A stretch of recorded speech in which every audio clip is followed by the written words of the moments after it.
All right, guys, let's do number 25. 1 kilogram object is observed to have an acceleration of 10 meters per second square in the direction of 60 degrees east of north. Well, at least they give the nice picture there. So the force F2 exerts on the object and has a magnitude of 5 newtons and is exerted direct north. Okay, so here's the thing with this problem.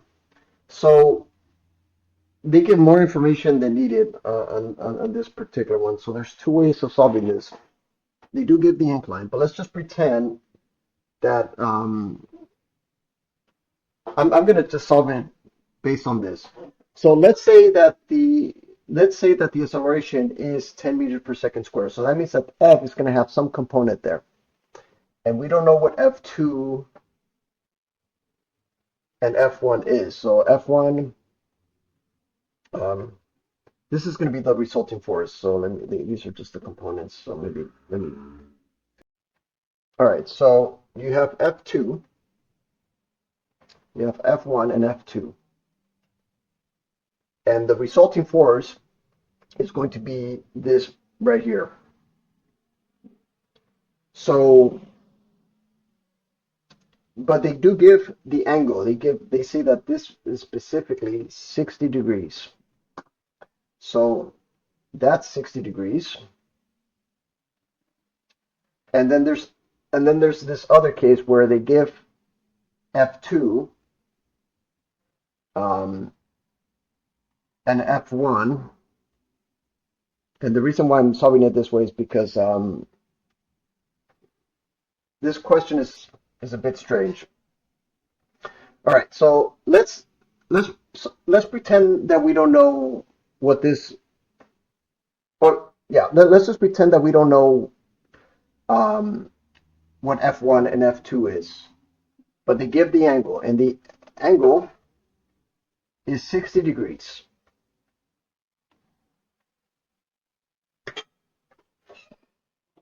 All right, and they give the resulting magnitude of that 60 degrees. So in other words, you have this setup. You have 10 meters per second square multiplied by 1 kilogram will result in 10 newtons. So that's going to be the resulting net force, 10 newtons at the angle of 60 degrees. And from there, you can already solve your basic trig. So this is 10 newtons, and the resulting angle is 60 degrees from here, just by multiplying by the mass. Then all you have to do is take 10 newtons. F2 would be 10 newtons cosine of 60 degrees. F1 is going to be 10 newtons sine of 60 degrees. So 10 newtons cosine of 60 degrees. The answer here would be that F1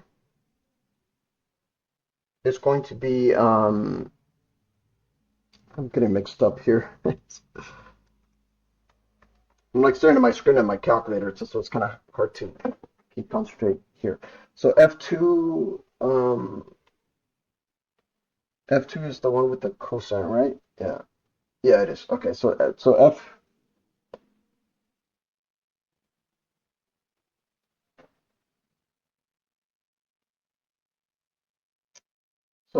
looks like F2 is going to be 5 newtons, and F1 is going to be 5 newtons root 3, I believe.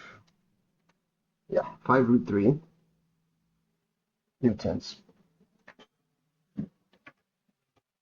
All right. So now we just solved this just by knowing the mass alone. Now, in case they don't give you the mass, we can also solve it this way. We can also say that this is going to be 60 degrees. Whatever the resulting force is, they say that F2 has a magnitude of 5 newtons. So,